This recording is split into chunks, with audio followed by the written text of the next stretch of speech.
नमस्कार, मैं मुस्कान। आप देख रहे हैं न्यूज आइकॉन 24। तो आइए डालते हैं एक नजर आज की बड़ी खबर पर। अंतर्राष्ट्रीय नर्स दिवस पर छत्रपति संभाजी नगर के घाटी अस्पताल में हजारों नर्सों ने राष्ट्रीय संकट के दौरान सेवा करने की शपथ ली। यहाँ तक कि सीमा पर युद्ध जैसी स्थितियों में भी उन्होंने दीप जलाए, समर्पण की शपथ ली और 2 मिनट का मौन रखकर शहीद सैनिकों को श्रद्धांजलि दी। अस्पताल के डीन शिवाजी शुक्रे ने इस अवसर पर नर्सों के नेतृत्व में सप्ताह भर चलने वाले कार्यक्रम की घोषणा की।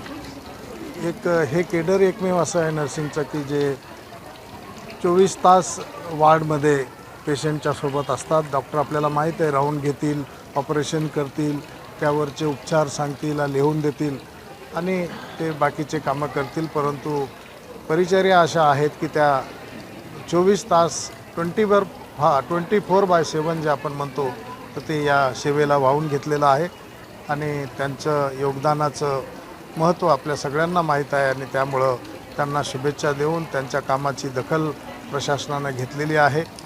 मी आजच असं जाहीर केलं आहे की जे चांगली नर्सिंग स्टाफ असेल तर त्यामध्ये इन्चार्जही असू शकतात, अधिपरिचारिकाही असू शकतात की त्यांना 51,000 रुपयाचं पहिलं बक्षीस आम्ही आज या ठिकाणी जाहीर केलेलं आहे आणि ते येत्या 26 जानेवारीला आम्ही ते देण्याचं आमचा मानस आहे। त्याचप्रमाणे दुसरं बक्षीस 31,000 रुपयाचं देण्याचं आम्ही कबूल केलेलं आहे आणि तिसरं बक्षीस हे 21,000 रुपयाचं असेल। त्याचप्रमाणे नर्सिंगची जी काही पदं या ठिकाणी रिक्त आहेत तसेच काही पदं नव्यानं निर्माण करायची आहेत, कारण आपल्याला 100 MBBS क्षमतेवर हे रुग्णालय त्यावेळेस स्थापन झालं होतं। 300 खाटा होत्या, आता साधारणतः 1800 खाटापर्यंत आपण पोहोचलेलो आहोत।